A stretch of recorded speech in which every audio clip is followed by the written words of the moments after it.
Welcome, welcome to our inaugural monthly BGM book discussion, talking books.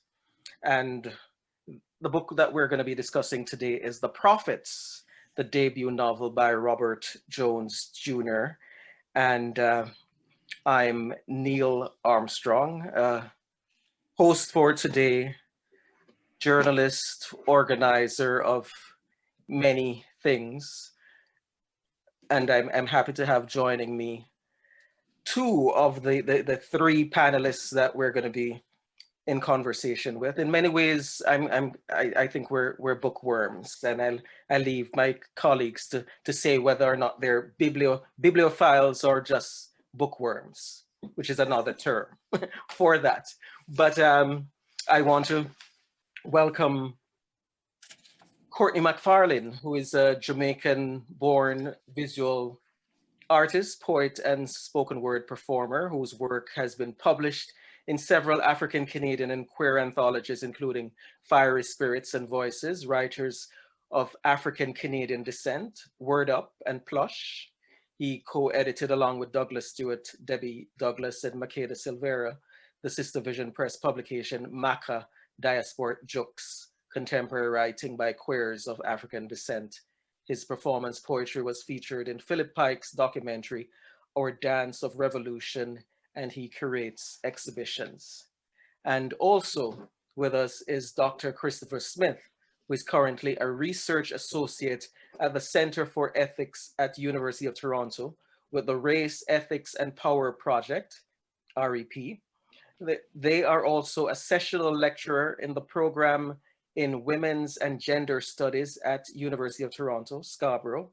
They received their PhD from the Department of Social Justice Education at the Ontario Institute for Studies in Education, OISE, at the University of Toronto. And in 2020, their research interests reside in the productive interstices of Black diaspora cultural studies, Black expression, Black expressive cultures and practices, social and cultural geography, queer of color critique, and Black feminist theories of decolonization. And their most recent publication is Where You From, Where You With? Black Pride Festivals as Itinerant Hospitality in the special issue Queer Canada in the Journal of Canadian Studies. And that was published in 2020. Welcome both of you, and I'm looking forward to having Dr. Lance McCready joining us. Now, the aim of this monthly book discussion, talking books, is to have insightful and enjoyable chats regarding books about us, written by us, or allies, and embracing Black LGBTQ experiences. And today is of significance. It's a day of also remembrance. We're remembering. So we're remembering that today is March 21st, International Day for the Elimination of Racial Discrimination. The fact that since the Sharpeville police in Sharpeville, South Africa, opened fire and killed 69 people at a peaceful demonstration against apartheid, passed laws in 1960, that this day has been designated such by the United Nations. And also that March 25th, every year on March 25th is the International Day of Remembrance of the Victims of Slavery and the Transatlantic Slave Trade, which offers the opportunity to honor and remember those who suffered and died at the hands of the brutal slavery system. And I thought that was apt in terms of Robert Jones's novel, The Prophet. Definitely. Yes. And so we remember those days. The theme for today, International Day for the Elimination of Racial Discrimination, is youth standing up against racism.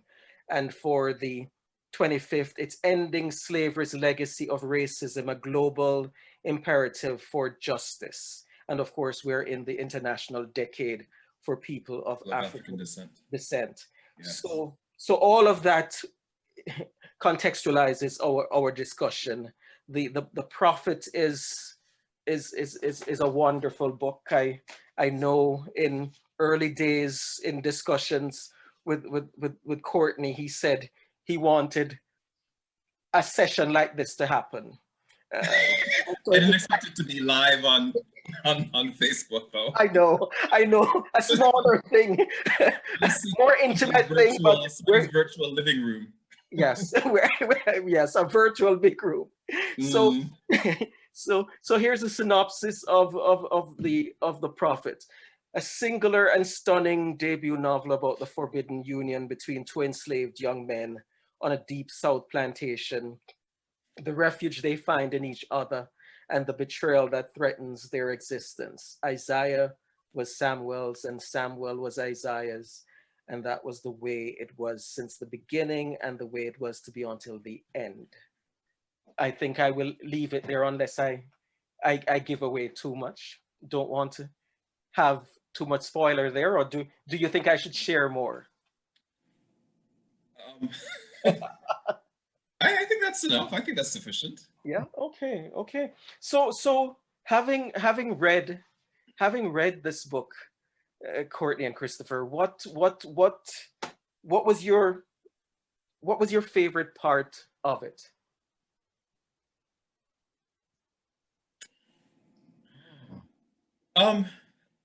That's difficult to say.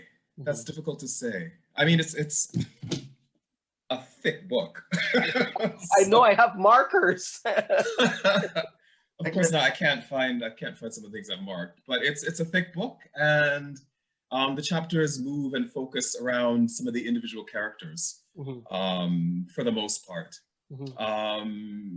I think, I have favorite moments, and I think one of my favorite moments is with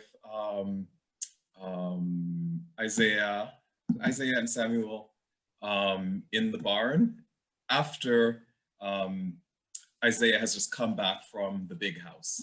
That's where I'll leave it. And there is a moment, actually no, that moment that after the incident that happened in the big house was just such a beautifully written and nuanced moment. There was a fill of I guess so much about their relationship with each other, and the potential impact of what the incident that preceded it might have on their relationship. So it was a moment where the two who had been really very much like this, even though, initially very idyllic, and then afterwards sort of battered sometimes and unsupported by the other enslaved people on the plantation, there was a moment of potential sort of fissure or break with them that's captured in that scene. And the way it's written, when Isaiah talks about his experience in the big house, and the impact of him talking about that experience with Samuel, and then how they find they were back to each other after that discussion is one of my favorite moments in the book. Yes, I know that quite well. Christopher. Again, not an easy question to answer, just because it's a robust book, not just in terms of number of pages, but also, but in terms of the way it's written, the way that it flows in between different characters' interior lives, but they're so deeply intertwined to the main the main protagonist, Isaiah and Samuel. And so there are multiple moments, and they could be just like fleeting sentences. Because I think with each narrative of a particular character in the novel, you see these moments of these very subversive acts of resistance, unbeknownst to anyone. And so every time I turn the page, I'm just like, okay, this is my next favorite moment. Or this is my next favorite moment. And so to choose one is very difficult, because each character in their own way is finding to retain something for themselves. Yes. While at the same time, out of necessity, having to concede to the perverse logics of the plantation, but they find ways to create and carve a space for themselves. And so it's all of those individual moments and I guess the strategies each individual has to create a different universe for themselves. Yes. I think are the moments that really move me, and they are throughout the novel. And so yes, you're right that there are several of those moments, and what one of my favorites is the balm in Gilead. That whole healing circle. Yes, that stood out for me a whole lot throughout. That's after they've been punished. They've been. Is that where after they've been punished? Yes, that's right. Yes, and how plants, the flowers play an important role in the heat. Yeah. So Isaiah and Samuel, two Black gay men who are standing firm in their love despite the detractors around them.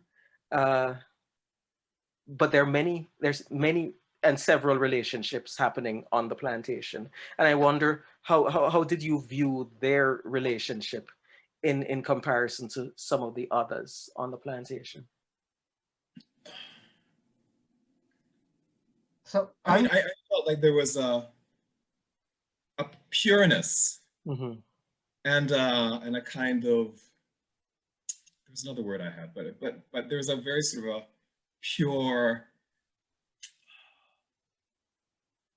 pureness to their love for each other, and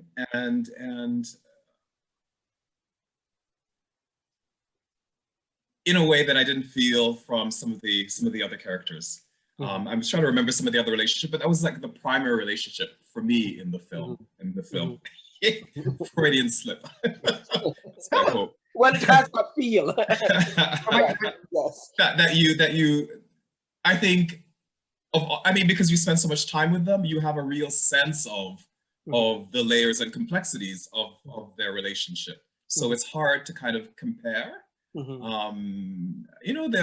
are other kinds of relationships on Empty, which is the name of the plantation, or Halifax, or the nickname of the plantation. But that's the relationship that sort of is most central for me. So totally not even a Freudian slip. Like when I was reading, when I was reading, I was already imagining what it would look like on screen, because like Jones's writing is so visually it visualizes in this way where it's not just documenting kind of conversations, but like all of the imagery that comes out through the writing made me think, I wonder who's going to get the rights to make this film. Please let it be Barry Jenkins. Like this discussion was going to be my answer to, I think, the very last question around what to ask. But back to the piece around the relationships, it was also really interesting for me that each of the characters, or most of the characters that are introduced in each of the chapters, actually talks about their feelings about the relationship of the two men as well, right? And for the most part, there's a kind of admiration for what they were actually able to create, in the midst of all this, brutality. Yes. And yeah, like seeing that, so the other enslaved people on the plantation sort of seeing, for most part, this relationship as a kind of a rare moment of sweetness, of love and joy, between two people in an environment that really, is structured against it. Yes. I mean, in my response, and this is not meant to be provocative, but I wouldn't necessarily characterize the relationship as gay, so much the same gender loving. That's right. In the same way that we see quite a few characters also have these different kinds of intimacies that are not necessarily named named in the kind of contemporary language that Yes. we would use, but nonetheless, we know that it is not what is being opposed upon them, because within the context of the plantation, just historically, but as it's written in the novel, all sexuality is inherently queer because it's not necessarily centered around intimacy. That's right. Indeed. Right? And so already it's non-normative. Already, including the white plantation owners. Yeah. Yes. Right. That is really one that's a really commercial in nature. Ironically, very similar to the situation of the enslaved folks on the plantation. Right? Yes. Right. In fact, there was in one of the settings with Isaiah and Samuel, there was reference to the moonlight. And when I saw that, right away I thought Barry Jenkins and Moonlight. when I saw that was my reference right away. So yes, I was seeing the cinematic elements and the queer relationships right across the spectrum from time immemorial to including is it James? Is that the name of the overseer? Yes, James in an orphanage. Yeah. So when he talks about his understanding of that relationship, he understood it in that kind of context, right? Yes. Almost as if, well, this is the kind of thing that happens if, if men are in these kind of situations where they need intimacy, they need physical release, it made complete sense to him that this was something that they would have based on his own experience. I can't remember if he had I think he might have had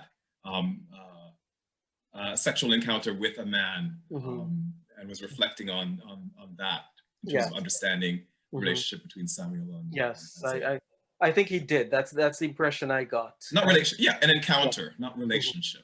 Yes. Yeah.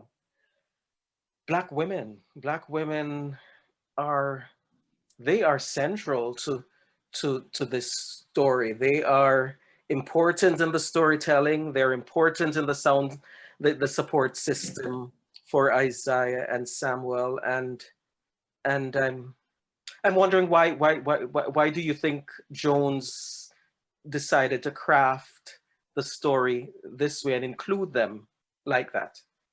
There is a passage, and I thought I found it just before we got on here. But it's one of the later chapters near the end, where something big has happened, and then there's a need for action, and I think one of the women is thinking, well, of course it's up to the women, because the women are described as women are the head and the heart, and then in the passage, I can't find it. They go on to talk about, they'll be the ones required to throw the first spear.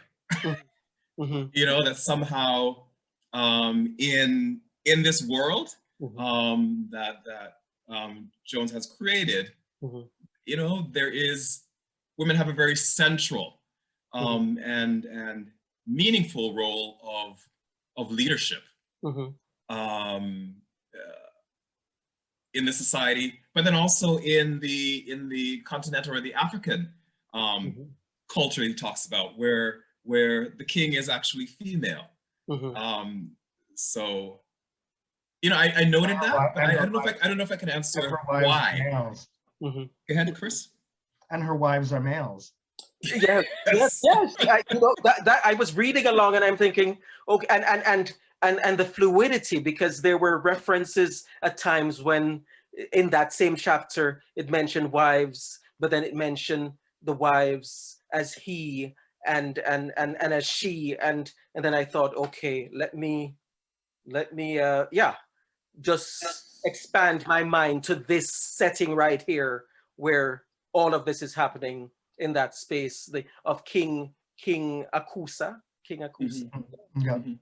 Yeah. So I'm not sure of the why, but it's very clearly that women and the role of women is central in this novel. Yeah, no, I can't speak to like how Jones was using kind of like his creative license. But I mean, what came across to me was a desire to articulate that at all different stages throughout the novel, if not all stages throughout the life course on a plantation, it is women that are central, and actually Black women that hold the most power. Yes. Especially in terms of changing the dynamics of the plantation, because they're in charge of child rearing. Yes. Not just childbearing, but child rearing. And so whether it's taking care of Massa's children or taking care of children that she bared bared herself, and so or other people's children, which is exactly other people's children, and so they're in a unique position to change the dynamics. And so, like, I remember this comes up, you know, in the early portions of the book when Maggie talks about why she's so attentive to Isaiah and Samuel, precisely because she wants to nurture already what she saw to become something else. And so like all of the women play interesting roles that way in terms of shifting the dynamic so that basically they're rearing better Black men. Yes. Whatever that means within the context of the plantation, which is why when you asked me, when you asked us the earlier question, well, actually, you haven't asked that question yet in terms of who our favorite character was. But this is part of the reason why I'm just like in each of their own way, they're all doing kind of what Christina Sharp would call like wake work. As a way to kind of change the dynamics, to kind of put a wedge in the cycle of the system. Yes. Right? Because you can't produce, like, you can't get someone to, you know, scud if you've taught them a different way of relating with women. Yes. And so there's all of these interesting kinds of moments throughout where Black women are key to kind of changing kind of the emotional and intimate landscape of the plantation outside of or beyond the surveillance of the overseer or Massa. And managing relationships with the men. Yes. Yeah. Which has me thinking of the role that the white woman played in this novel. But oh, Ruth? Ruth, yes. Which is counter all that you just all that you just said. but yeah. Ruth, I mean, Ruth has her own kind of power as well. You know, I mean, you know, it's a historical book, but of course it's very much a contemporary book. So there's so much that you read, including the situation with Ruth and her visit to the barn. You know, it just reads this contemporary moment. Yes. You know, where Ruth is, you know, Ruth is a Karen. Basically. It has the kind of power. It has the kind of power that would, you know, enable her, just her say so, to mean that you know, Black men would be beaten and would die potentially. Yes. And even her character was beautifully written, which was so like it was her chapter that was just like, ooh, I need to like wash my hands or something. because it's like you said first. I mean, it's like it's really mirroring our contemporary moment, if not giving us kind of like a historical index, saying, okay, you want to know where Karen came from? read this book, like Mhm. Karen is Ruth. I mean, in the sense that like these kinds of performances of exercising power, even if you have a limited capacity of it, is still just as detrimental. And so it's interesting the way in which, at least in her own interior life, in her own mind, she on the one hand wants to claim that she's disenfranchised because her husband has all the power, so on and so forth, but yet she has no compunction about claiming whatever space she can to lord that over Samuel and Isaiah, but then at the same time try to convince herself that she's morally virtuous. Yes. Yes, yes. That's why Like her son.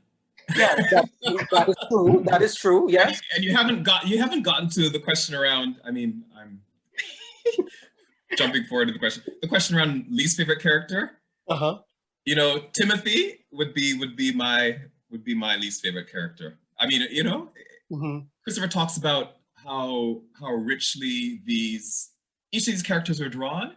So even when they're characters that are, you know, that you think, okay, these are the villains, so to speak, you know, they have complexity and nuance that makes you really understand how they too are caught up in some ways in a kind of system, yes, that privileges them, indeed, but then that also,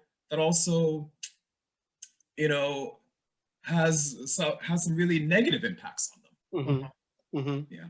Mr. McCready. Hey, I am so sorry. I don't know, why did I think it was 5:30? I'm so this is embarrassing. I'm sorry. It's all Hi. You're here now. Welcome, Lance. Thank you. And since you've joined us, let me do the proper introduction of you. Dr. Lance T. McCready is the lead researcher for the Making Spaces Lab and an associate professor in the Department of Leadership, Higher and Adult Education at the Ontario Institute for Studies in Education, and director of the Transitional Year Program at the University of Toronto. He is the author of Making Space for Diverse Masculinities, published by Peter Lang. And Lance is also a member of the steering committee for the Black Gay Men's Network. Welcome, welcome, thank Lance. you. So what we were following the questions and talking about what you liked, your favorite part of the book, and we heard, I won't repeat what Courtney and Christopher said, but now that you're here, what was your favorite part of the book and why? Why won't you repeat what they said? No. Because you're being punished. I know. I feel like I'm being punished or something. I do have to. I'll tell you, but I also think that question of least favorite character of the book is interesting because I guess I hadn't thought about it that way. I hadn't thought about, and why would they be the least favorite, or you know, not necessarily because of how Robert Jones, the author, drew the character, maybe because of the feelings that it brought to me about that piece. So yes, I definitely think Timothy was up there. But it was also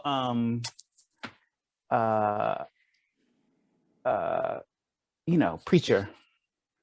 Amos, like I had a hard time with Yes. We were talking about that before we went live. How did you describe Christopher? How did you describe him? Oh, I was just like, let's just say he's the plantation pimp.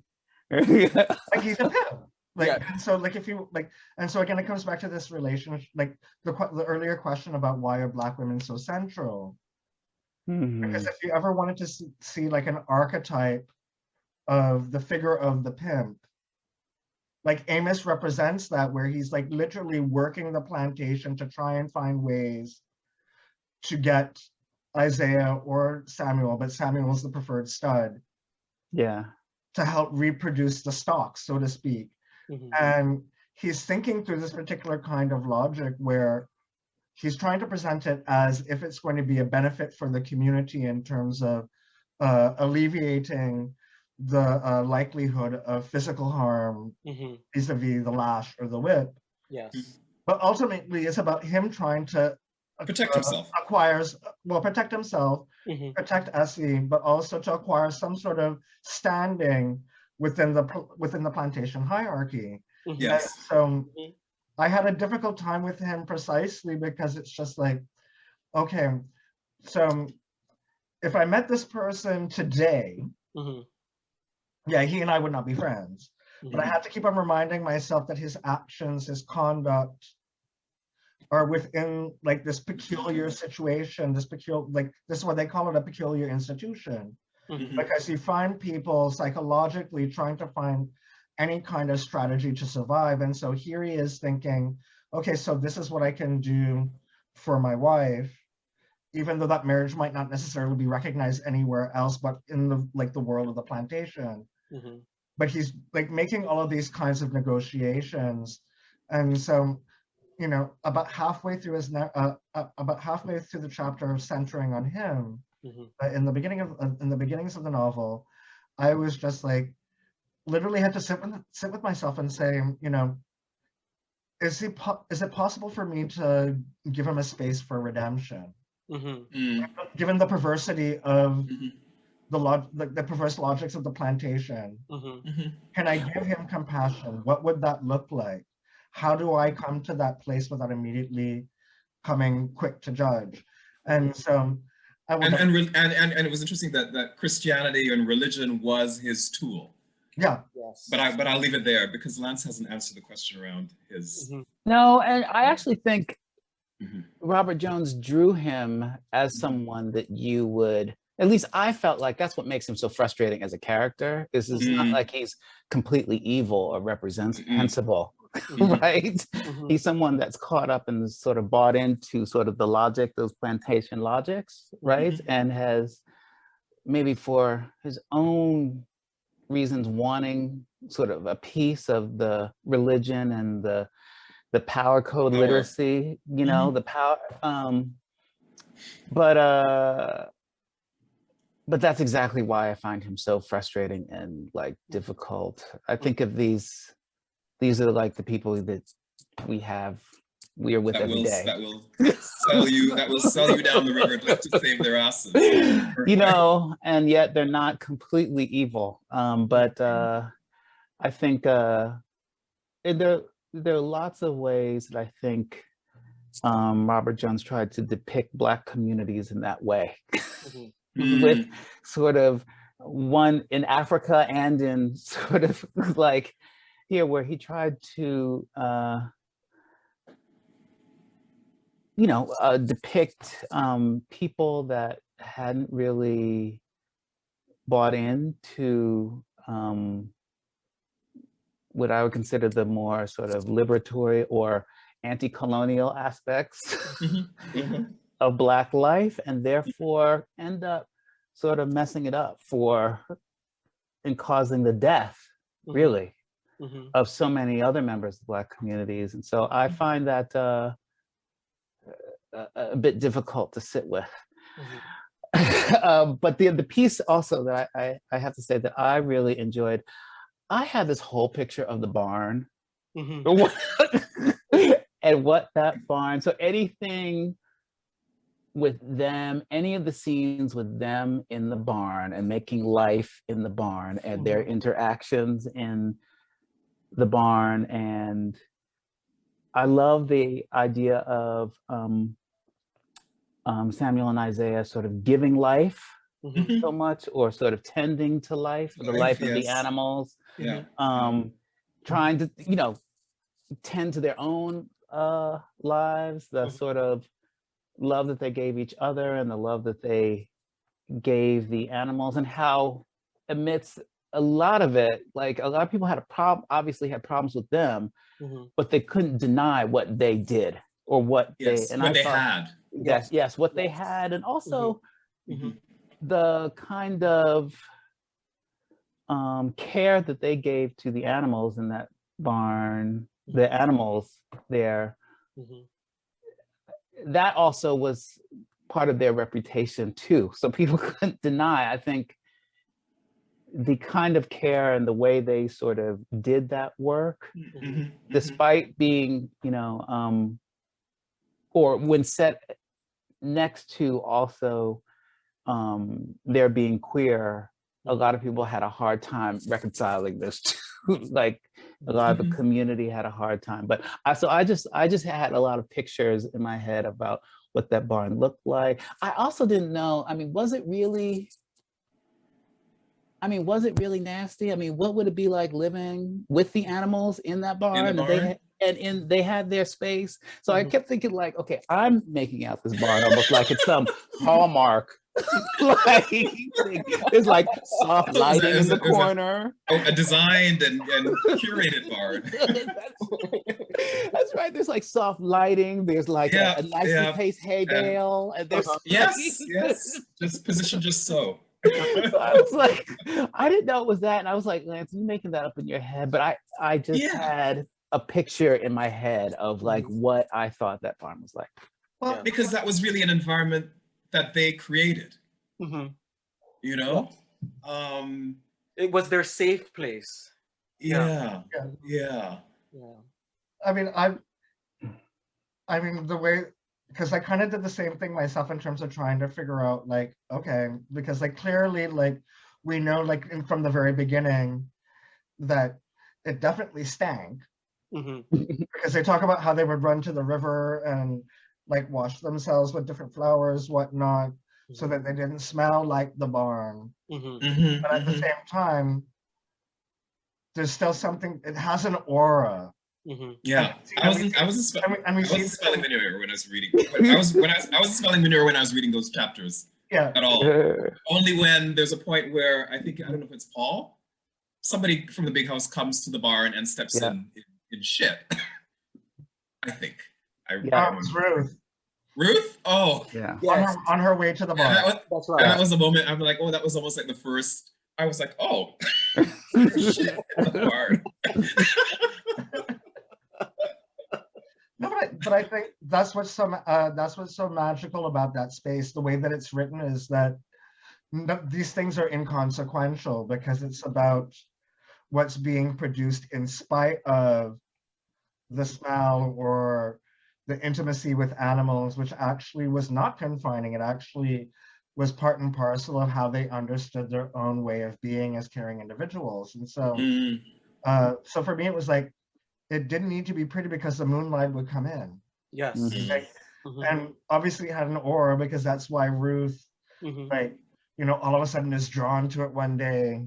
Like when she has that first encounter where she exerts her power over Samuel and Isaiah, but she's like drawn to whatever the light is that's coming. Yes. There's something magical, and she's convinced. It's often described as almost like a lantern. Yeah. This thing around light emanating from it at different points in and she convinced there's something going on there because her house don't shine like that.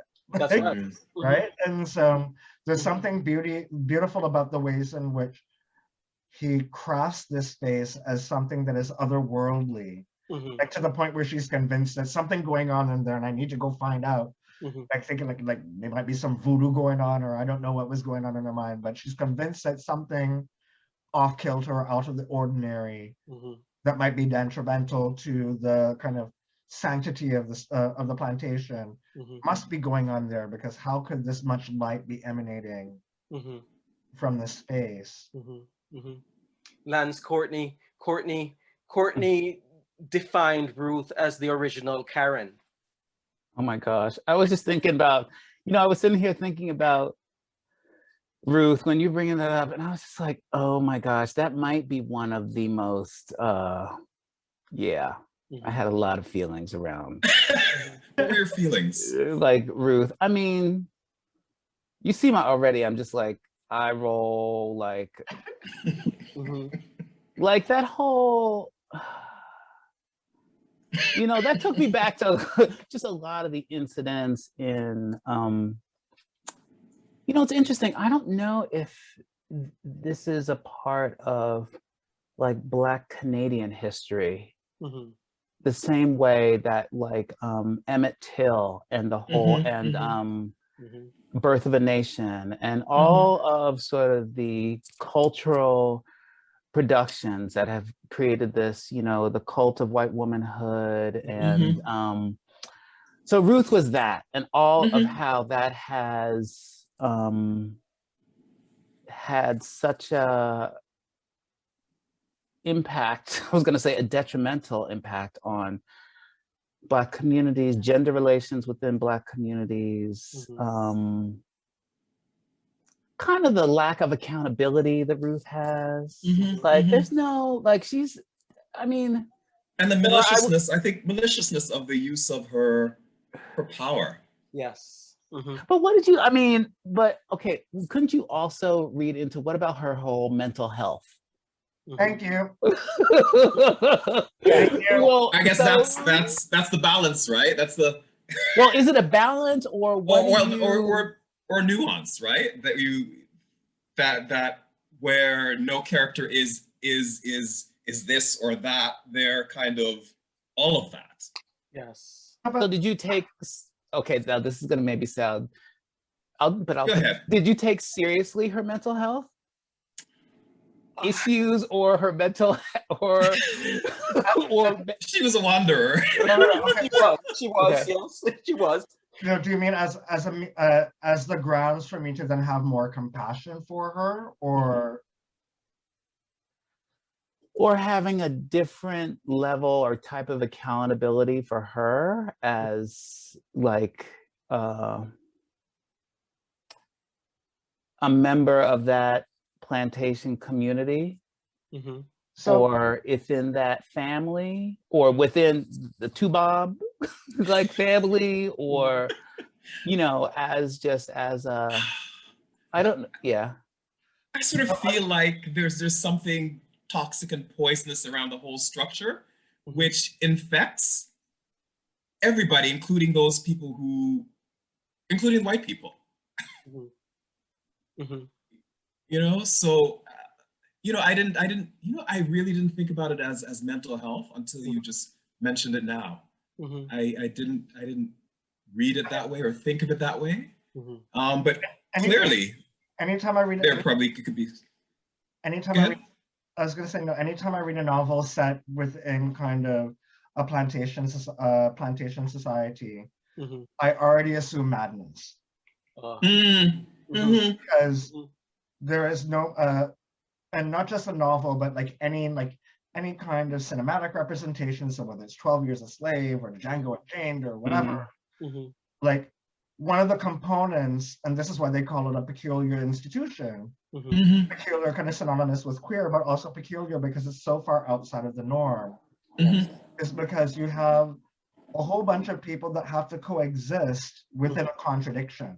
So it does not surprise me that Ruth, who is being told that she is like the pinnacle of virtue, the mother of the white race, as the cult of true womanhood would tell her. And so she's supposed to represent virtuousness and strong moral character. And yet, in order to have the power that she has to implicate herself into something that is immoral. And so it would not surprise me that she's struggling with these contradictions, as is everyone else. And so, like, I wouldn't necessarily call it mental illness as if it's something that we can diagnose, but I would say that within the context of the plantation, everyone's going mad in some way. It's a maddening situation because everyone has to make these, everyone, as we see throughout all of the characters' narratives, they're all trying to find a way to maintain some sort of quote unquote sanity, regardless what position of power they're in. And so for me, like, so when you pose a question, I'm just like, well, actually, no, technically she's right in line with the kind of psychological makeup and sensibility in order to be a slave mistress. And so technically she's not mentally ill. She's actually quite normal given the perversity of the plantation system, right? And so, yes. And I note here that Franz has commented that someone said whiteness is a psychosis. And Lance said yes. Oh yes, right. Well, and of course, I mean, maybe I don't have to say this, but I'm not talking about sort of white people is a psychosis, but whiteness, yes, whiteness, right? You know, construct. Talk about it. Yeah, so Ruth was really, I mean, if we want to talk about whiteness or talk about whiteness as psychosis, like clearly, sort of the Tubab, you know, all of them were sort of demonstrating sort of quote unquote symptoms of psychosis. I think Ruth was the one that was maybe seemingly the most, well, maybe why is her psychosis particularly highlighted? Because in some ways it's gendered. It's gendered, and I was going to say her relationship to the economy of the plantation is sort of different than James, yes, and Paul, and I mean, I also found myself, I don't know, how could you, the horseman, the carriage driver, is that Adam? Yeah, the son. I had a hard time. Again, another thing that I thought was, I found myself thinking a lot about was just how do you live with that sort of relation on a daily basis? Talk about part of the other psychosis of whiteness. I was like, that sort of non-acknowledge, and when I say that kind of relation, sort of the non-acknowledgement, yeah, go ahead. So Adam is the product of, actually Adam is the son of the plantation owner, right? Who had, I guess, raped one of the enslaved women. Yeah. So Ruth understands this and lives with it. It just made me think about also just about so much of the sort of messed up gender relations that became integrated into society. And I just think about like, what does that also mean for us? Sort of how that might play out, or what does that mean for us? Us as? Just as a community, just as sort of like in our contemporary moment, or? Yeah, and also that sort of, I mean, it sort of plays out in popular ways, sort of like in twisted ways, like on Maury Povich. And it plays out in sort of other ways. And so I was just, so I think that sort of the whiteness piece, how they, they're always commenting about how he looked almost white. He looked almost white except for those lips, or almost white. His mother's lips.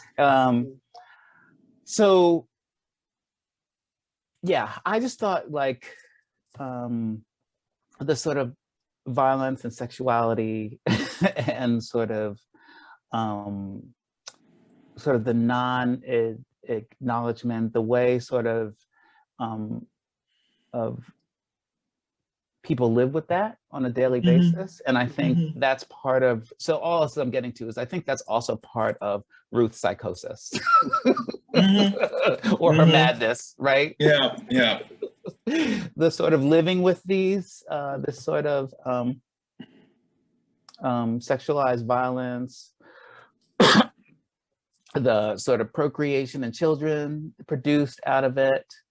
I think that's, and it's not just Ruth, but Ruth gets to sort of enact and not get sort of held accountable in a certain sort of way by virtue of her being a white woman. I was going to say something which was a clear spoiler, so I'll keep my mouth shut. Why do you think he, the author, named all these biblical? He made the characters these biblical figures and named them in various chapters. What do you think? I think clearly he's making a comment. I mean, in the book talk that we had, clearly Robert Jones, well, maybe this is what we could discuss. Clearly he is making a commentary and a critique of religion. Of course, central. And Christianity. But maybe the question, Neil, building on your question, is what is that critique? And as it gets played out, or as it's manifested in the names of the characters, the names of the chapters, the title of the book, the prophets. The prophets. You know, like I think. What do you think about that? I'm wondering, or wonder what everybody thinks about that. Like what his, because on the one hand, it's not like he's creating a world outside of Christianity where there are no biblical references, that it is sort of quote unquote colonial spirituality. Like he's not doing that, right? And even the world that was created outside of Christianity gets infected by Christianity. So with the African community, King, you know, and the visits of the missionaries or whoever they were, and the impact of that visit. Yes. So I mean, it's clearly the piece around Christianity and Christian religion as a tool for the oppression of Black folks, primarily, but also, you know, subjugation of women. You know, I mean, it's not a new critique. I mean, just and then the irony is then the way in which folks who are, you know, impacted and marginalized and oppressed as a result of this ideology, then, you know, for all kinds of reasons, buy into it. Yeah. Yeah. So, I have two thoughts on that. I mean, first, just in terms of the narrative form of the novel itself, I mean, he's basically contributing to kind of the legacy of the form of the slave narrative. And the slave narrative is an Exodus narrative. So already, like in terms of like literary form, it's already tied to a particular kind of writing that's drawn from this kind of way of storytelling that we see coming from the Bible. And so say it, the Bible. My curiosity, like within the novel, like why particular, because it's not necessarily referencing the chapter, like the section from the Bible itself, but rather just the name. So whether it's Genesis, Leviticus, so on and so forth. Also, I think as a way to kind of to problematize and contextualize why religion is so pervasive within his kind of picturing of the plantation society. I mean, one of the most radical ways in which he does this is when Essie's child is born, and she decides to name him Solomon, a child that cannot be split in two. Like when she finds out that like the paternity of the child is like the father of the child is Paul, the Massa, when she was hoping it was going to be Amos, and immediately, like that was a very subversive way of naming the child in such a way where they will be seen as human, as if they're giving themselves up to God. So therefore, they're closer to God by giving them this name.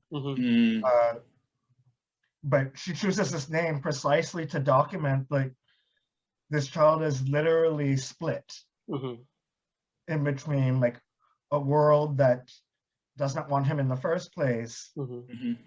and a world where he might not survive Mhm. one way or the other. And so like it's a yeah, it's I mean that was my take on it, because like we see like but we see this even in our contemporary culture where, you know, people choose their names based on what they think their meanings will be. I mean, I was named Saint Christopher, like I was named after Saint Christopher. My mother's not even Catholic. I don't know what she was thinking when I like, but actually no, like now I can actually embrace it, because when I Googled it one day, because I was like, yeah, I wonder what my name actually means. Because, like we're not Catholic, so I don't know why she went that route. But Patron saint of lost patron, yeah, patron saint of weary travelers. weary travelers. And I'm just like, you know what? That actually makes sense. I'm very hospitable. I'm all about making things amenable for people. It's like this name actually makes sense. Okay. Like, Yeah. but it's just like, and so like I think, I mean, part of, because I think if we look closer at who chose what names for whom, that would be interesting, because that's also part of like kind of the other layer of the story. And Yeah. Because for the most part, those Christian or those biblical names were chosen for the enslaved people and not chosen by them. And you know, there's a whole piece around name and the importance of a name and an African name that's central to this book. I was going to talk about Isaiah's struggle to like find his real name. Yes. I thought that was also a really, I don't have a word other than interesting sort of exchange or tension between him and Samuel.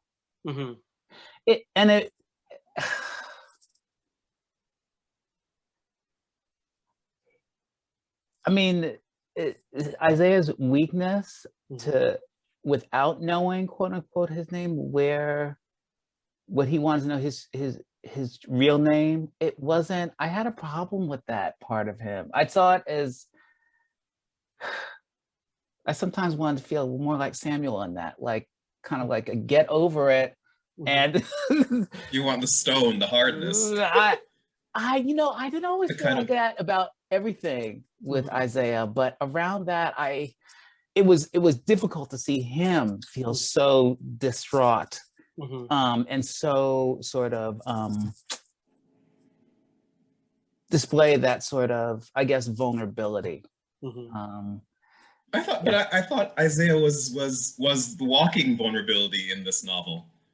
Well, no, I didn't see him. I didn't see him that way. Even in terms of how Samuel saw him. Well, Samuel saw him that way, but Samuel, I mean, clearly, he wasn't really trying to display a whole lot of range. I mean, he wasn't.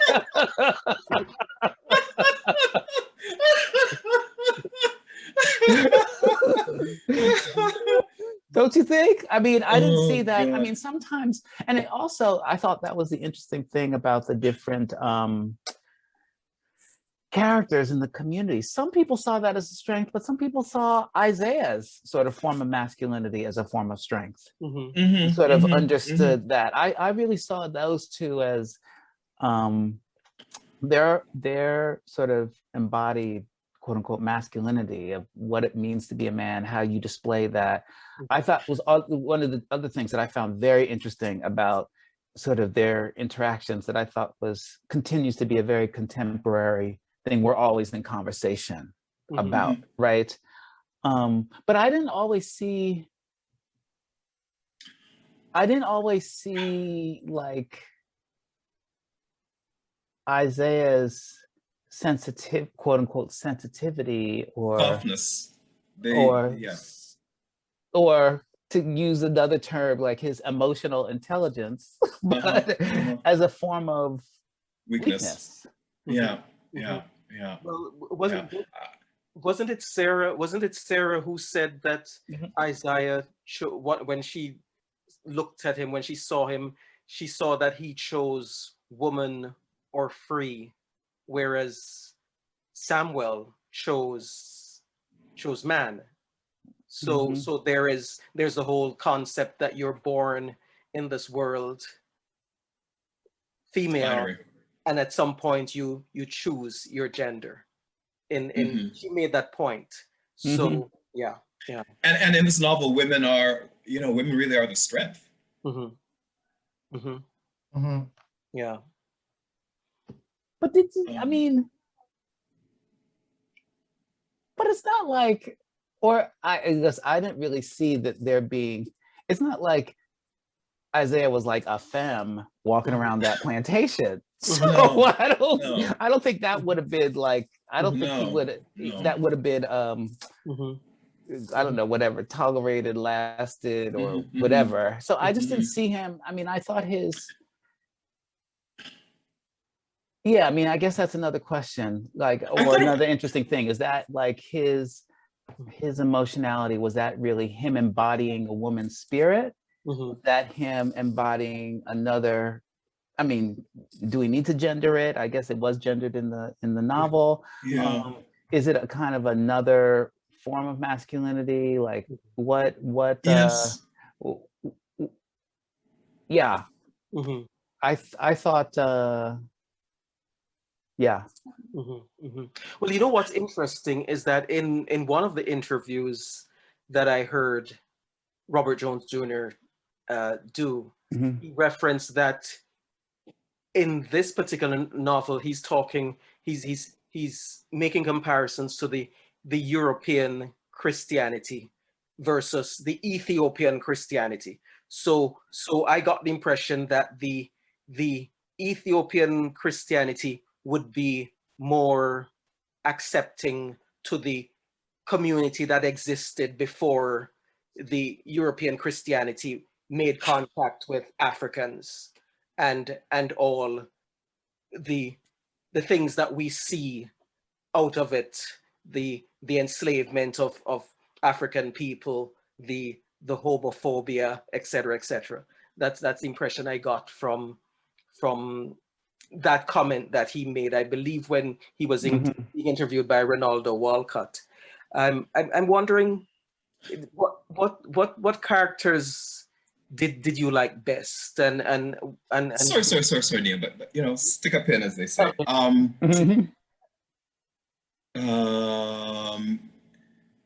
Ethiopia. When that going back to Africa for me was my least favorite part of the structure of the novel.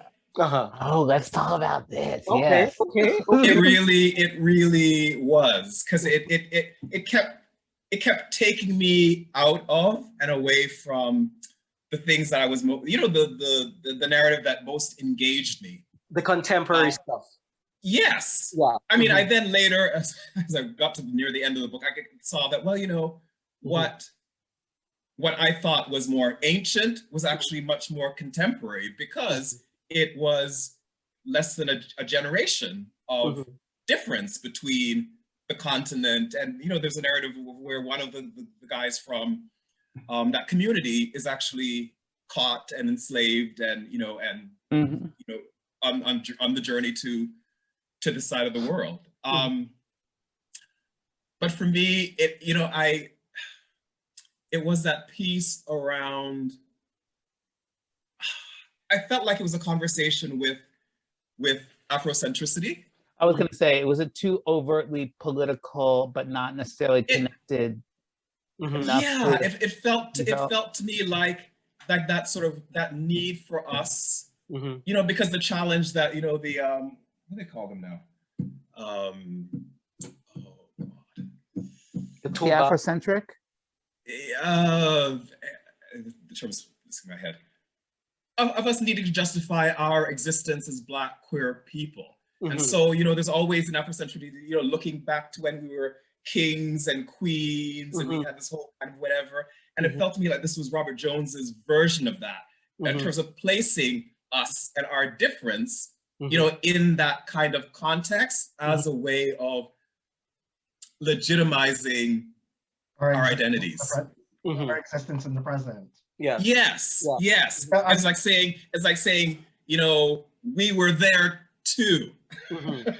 It's to write us as Black queer folks, you know, in that myth, that those mythical notions of an ancient Africa before, you know, before white people got to us.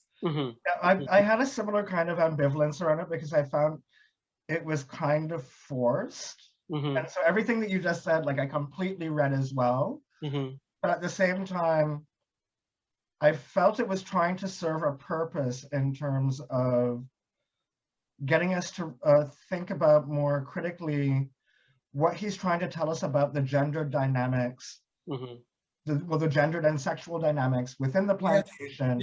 Because what I thought he was trying to do with that chapter was to say there was a way in which we understood gender and sexuality with some fluidity before. When we arrive within the context of the plantation, gender and sexuality are not about intimacies, they're bound to reproduction. And so it's not that anyone on the plantation is homophobic towards Isaiah and Samuel. They become a conundrum because they're like divesting themselves from reproduction. They're not doing their work. They're withdrawing from reproduction. That's not fulfilling. It's not even so much a gendered expectation. It's like the expectation of them as property. Like you're not doing your work as a stud. And so these questions, and so I think that's what, because there's also other moments where I'm trying to remember, I think it might have been, was it Sarah, the character who no one wants to listen to her stories of the ship? Sarah, yes. Yeah, it was Sarah, right? And so like this is like another moment where it's like there are all of these different generations just within the plantation where it's like he's trying to suggest, well, how do we remember a time that was otherwise? In terms of how we understood intimacies. I agree that we're not tied to plantation, like to plantation slavery. Because we can't say that there's anything normative about gender and sexuality within the context where reproduction is key to making the system run. But what don't you think? I feel like that part actually resonated with me a lot. But part of that is I fully say it's generational, because back in the late 80s and 90s, we were all about challenging Dr. Frances Cress Welsing. We did these debates. If you look at some of the video of some of our sort of Black scholars and everything, we talked about that a lot. We talked about like, and there were people like Carrie Allen Johnson, who at GMAD, who worked with Amnesty International and had done all this research and did presentations for sort of Black queer groups about the gender and sexual diversity that existed in the African continent, sort of quote unquote, and say pre-colonial sort of Africa, before the sort of church colonization forced by the church. And so, and the missionaries and sort of all the accounts of sort of the missionaries of what they saw and how they didn't know how to make sense of it, and how they then just sort of demonized it, like viewed it as less than. I guess part of me says, that sort of work is not a part of the current conversations about decolonizing.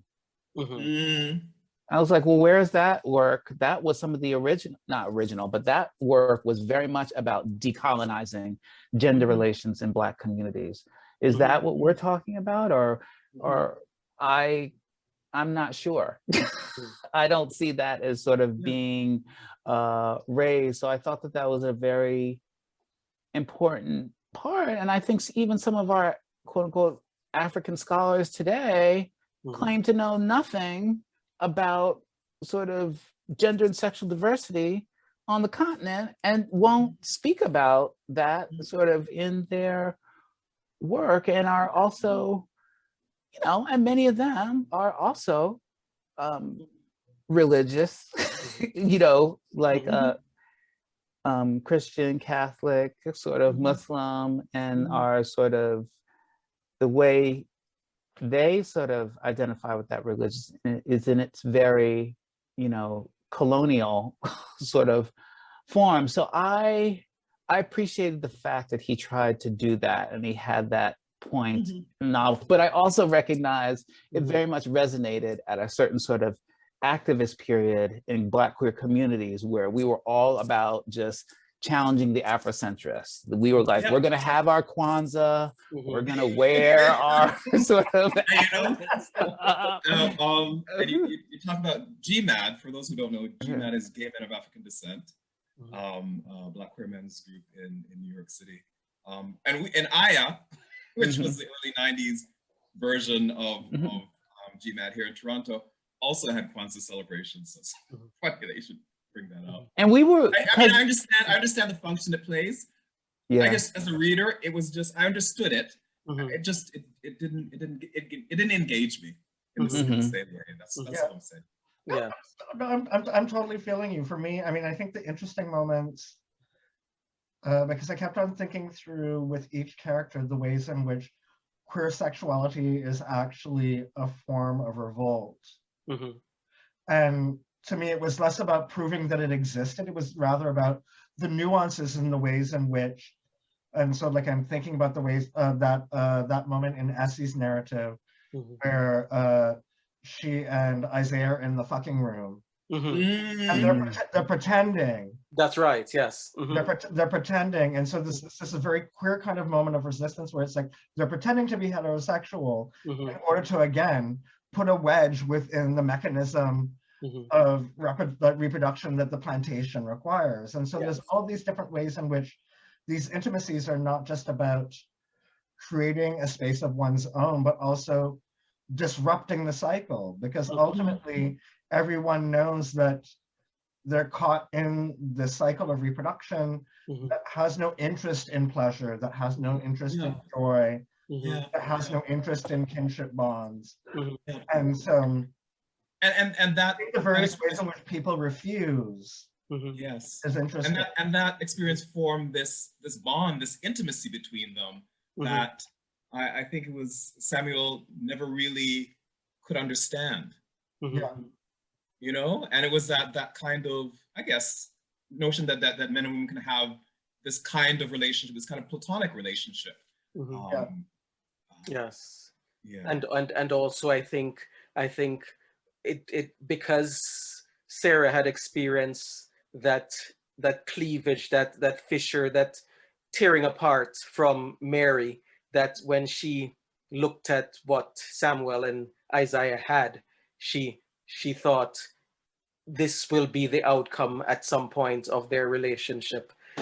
I want to get to who are your favorite, which characters do you like best, and which did you like least? I think we got to that though. Maggie's mine. Yeah, I think Okay, but I have more to say about King Elewa, Kosi, and okay, go ahead. Okay, one more thing about King Elewa. I felt part of the commentary was too that I don't know if we have done enough to really protect, preserve, represent that aspect of African culture and African history. And I think King Elewa was a little naive about what these colonists were going to do or how they could destroy. She was just like kind of like, oh, they'll just, you know, let them eat, or they'll get it, or they'll fall. Yes, but I think that she underestimated what sort of destruction that was going to bring. And I feel like a little bit I'm wondering about if we've done enough to really represent that and talk about the gender and sexual diversity, you know, that exists, or to really challenge. I think that's so much of what we were challenging at that moment, sort of Francis Yeah. Cresswell Singh and a lot of the Yeah. Afrocentrists, Yeah. we were really challenging that notion that that homosexuality is just an outgrowth of, of colonization theory. It didn't exist on the Tendencies. continent. There was no gender and sexual diversity, Mhm.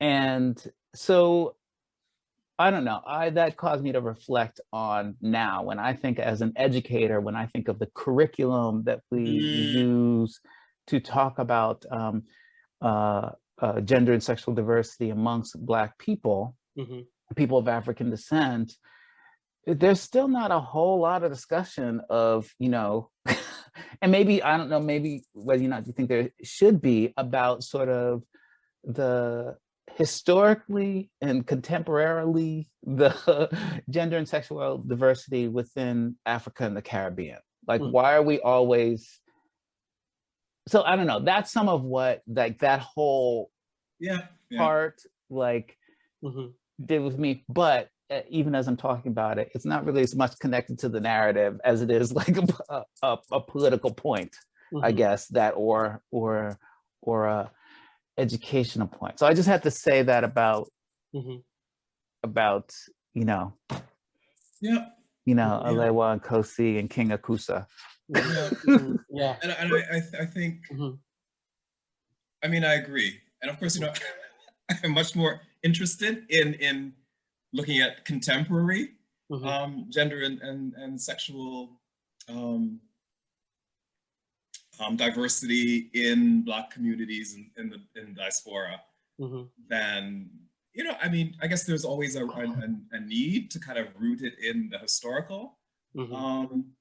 But I'm much more interested in the work and looking at what's happening now or in the recent past than that going back. Sorry. No. Go ahead, Christopher.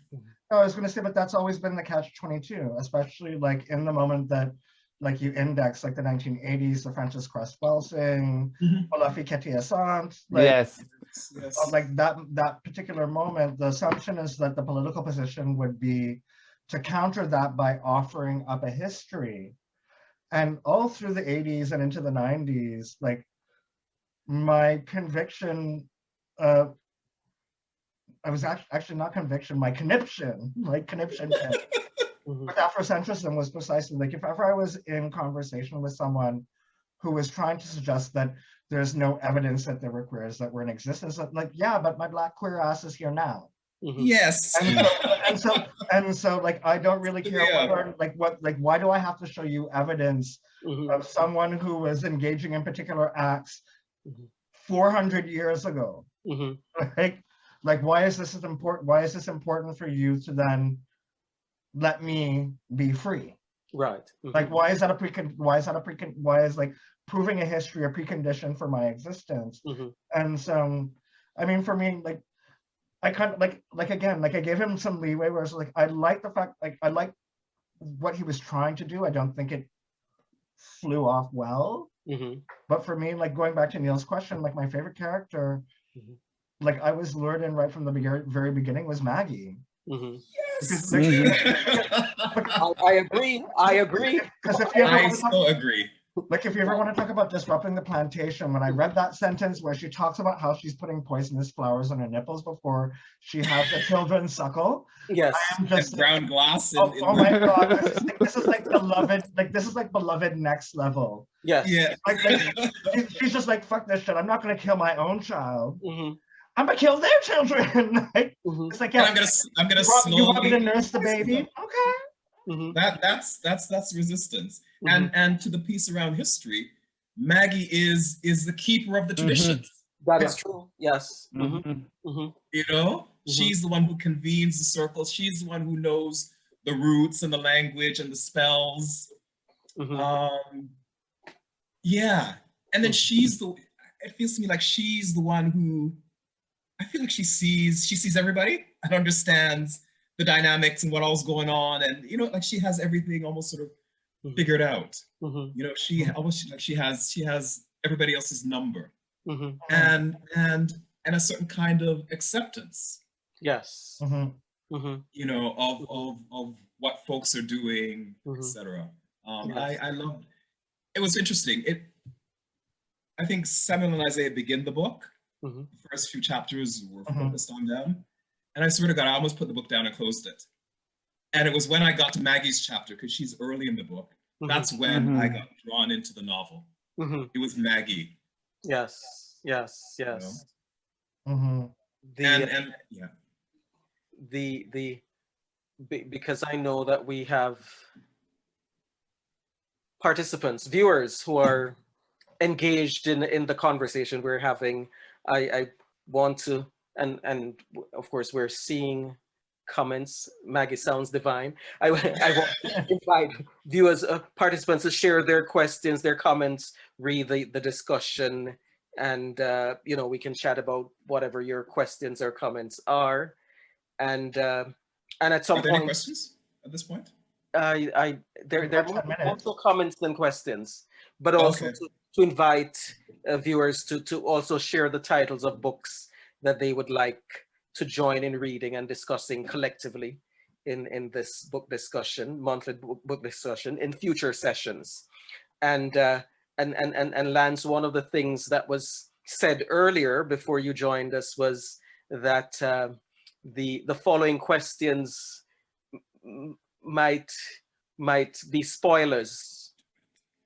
Questions 7 and 8. 7 and 8, I think. 7 and 8. So Okay.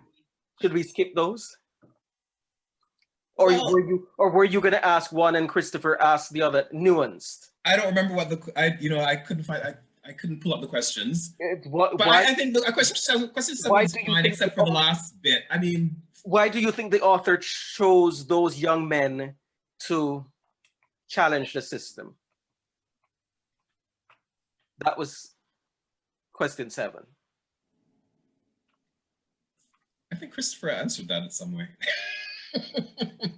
about I guess the role of queerness.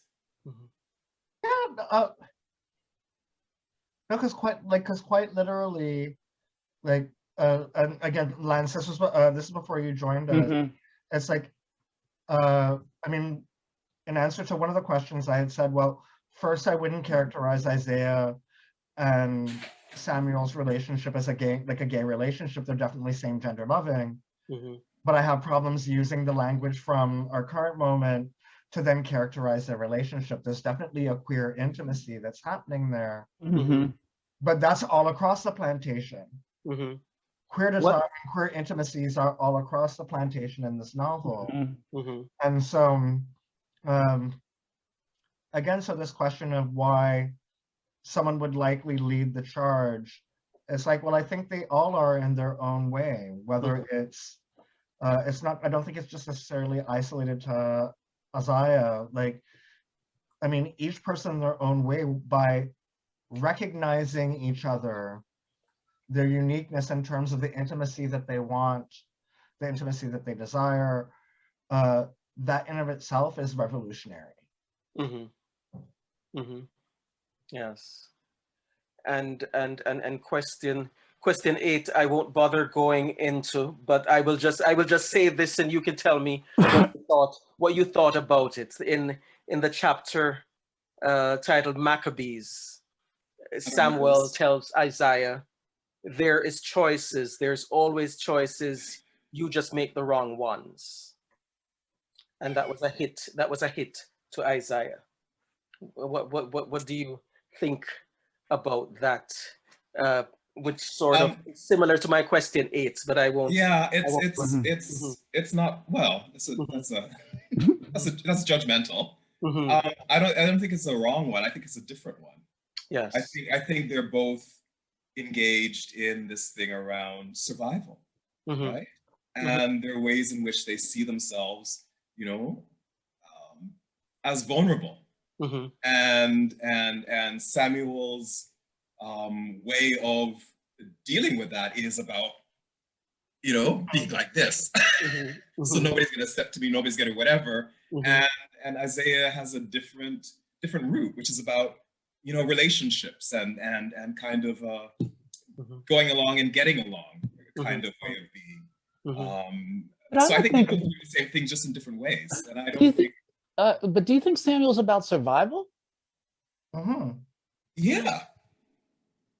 I think because I thought as the novel progressive, Samuel is less convinced about surviving in this way on that space. So I think that's part of the reason why he's like, I'm not going to, he has a much bigger problem about swallowing all these things, and that being sort of the a way of surviving.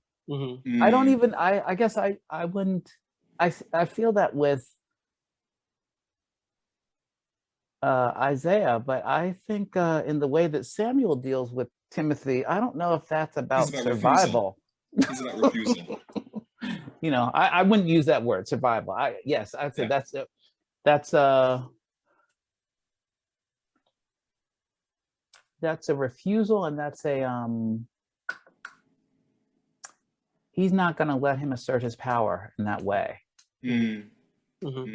But I don't think, sometimes when you do that, you know, the response is not, you're not doing that in the name of your survival. You're doing that in the name of your being free, or you're doing that in the name of your being of the, so. And he, because there's one point where Isaiah said, well, you know what, I want, something about, I want to live. So, you know, there's some dialogue they have, and he says, I want to live. And Samuel's take on that was, that's part of his problem, is wanting to live. He wanted to live, and I guess Samuel would be willing to die. Yes. Yeah. I just think as the novel goes on, Samuel becomes less invested in surviving in that way. I guess you could put it like, oh, surviving in that way. Maybe if there's another way he can survive, by leaving. He's always wanted to leave. He's like, I'll take my chance of survival that way. Yeah. You know, but I'm not going to survive. I mean, really, Isaiah is the only one keeping him there. He would have taken his chances a long time ago and just see if it had not been for Isaiah. So at least that's the way I read the character. I read. I hear you. So we're at the 6:27 mark, and we're to end at 6:30. Oh. So I mean, we could go on for another hour. I'm wondering what surprised you most about the book, and if you could ask, well, Lance, you already asked the author. So, but if you could ask the author anything, what would it be and why? I would ask around about the selling of the rights for a potential film. Ditto. Yeah. That was. Why did he say that he had? No. Actually, when I was watching your talk with him, I was texting David, I think, and that was one of the questions that came to me, was around wanting to know if there's been negotiations around about buying this property for a movie. No, but I haven't heard that. But that was something I really thought about. Well, maybe we could ask the question: who would we want to buy their property? Barry Jenkins. Oh, you missed that conversation. Who? What did you say, Chris? Barry Jenkins. I was going to throw some. Barry Jenkins, not Lee Daniels, but that's not the conversation. Not Tyler Perry. Yes, that was shade. But I'm just like, what about some of our Black women directors? Yes. There we go. Very true as well. What about Miss Ava? Yeah, I was going to say Ava. Barry Jenkins just came to mind immediately, just because of what, Beale Street? No, because of Moonlight. The Barn. Oh, okay. Like again, you arrived after we had this kind of brief conversation, where like we were just kind of drawn to kind of like the imagery that's conjured by the writing, and so the first person that I was thinking that could capture kind of however we imagined the barn and what it might look like in its interior, the first person that came to mind was Barry Jenkins. But I could totally roll with an Ava DuVernay or a Cheryl Dunye, or like just not Lee Daniels. And sure as hell not Tyler Perry. Let's just say that. Those are my no list. Would Oprah be one of the producers? Oh. As long as she doesn't play any role in the film. There's a quick question here from Fran saying why not Lee Why not Lee Daniels? Come. Okay. Oh dear. Have you seen, what is it? The Butler? Is that what it's called? The Butler? Yes. Dee Reese. I think, what's that? Dee Reese. Yeah. Oh, Dee Reese. Yes. Yes, we did. What was the name of that film? Mudbound. Oh, you know, I'm remembering her short from a few years before. Yes. About the young Pariah. Pariah. Yes. Yes. Okay, so the short answer to that question is that. Which question, Chris? Why not Lee Daniels? So I'm also, like Lance, I'm also an academic, and part of my academic training is in film studies. That was what my master's was in, and I continue to do like film analyses and so I work with culture, and there's a common understanding, at least with it, not just within academic circles, but even just as an audience member, where there are particular ways in which Lee Daniels represents Black life in a way that's almost deliberately intended to mischaracterize Black life with more nuance, which is distinctive from the kinds of ways in which someone like a Barry Jenkins can make an adaptation. So I think it was Lance that said, or someone had said, like, what, because if Beale Street could talk, right? And like quite literally, I'm just like, but yes, actually, because like literally, and like I was having like when we went as a group when it first came out, like literally for weeks on end afterwards, like I'm talking about it because I'm just like, there was something just so magical about the ways in which he just caught every nuance of the novel and just made this beautiful window into Black life. Yes. And not Tyler Perry because of For Colored Girls, if nothing else. Yes. Well, that too. Well, there's a spirited discussion going on in the chat area about Lee Daniels and why not, and Empire and various things referenced there. But we're at the end point. Would you believe that? We're at the end point of our discussion. The inaugural. I want to thank you, Lance. Thank you, Courtney. Thank you, Christopher. Thank you, Neil. There's a reference. There's a suggestion from France that the Book of Night Women, Marlon James, would be a nice book to explore. I thought that, but it's too much plantation. I would pitch Augusttown, that would take us to the Caribbean, and which I'm reading right now. Thanks. What's this one? Memorial. There's also this contemporary novel called Memorial by Brian Washington. Oh yes. Okay. I'm just thinking, maybe that might be a good kind of rule of thumb, is to kind of, let's not do too much plantation. That's right. Yes. Not in a row. Let's space it out. Not to deny the plantation outright, but let's just like give it some time. So maybe we'll go back to like the plantation at like Christmas time. But the Book of Night Women is brilliant. It's literally a book that I read walking. I was on the streetcar walking down the stairs because I was so by that book. So well, we will let participants, viewers know what book will be the next book for us to explore. I want to thank the BGMN steering committee, Robert Ball, Robert Osbury, Davin Miller, Lance McCready, who is with us, the administrative resource design team, Jermaine Hall, Franz Brent Harris, and Stephen Giuseppe, who takes care of all the social media. We thank you for joining us, and we look forward to doing this in a month, and we have lots of options. Jeez. Thank you. I'm a slow reader, eh? Thank you. It's been fun. Okay. Thank you. Take care, everybody. Bye. Bye.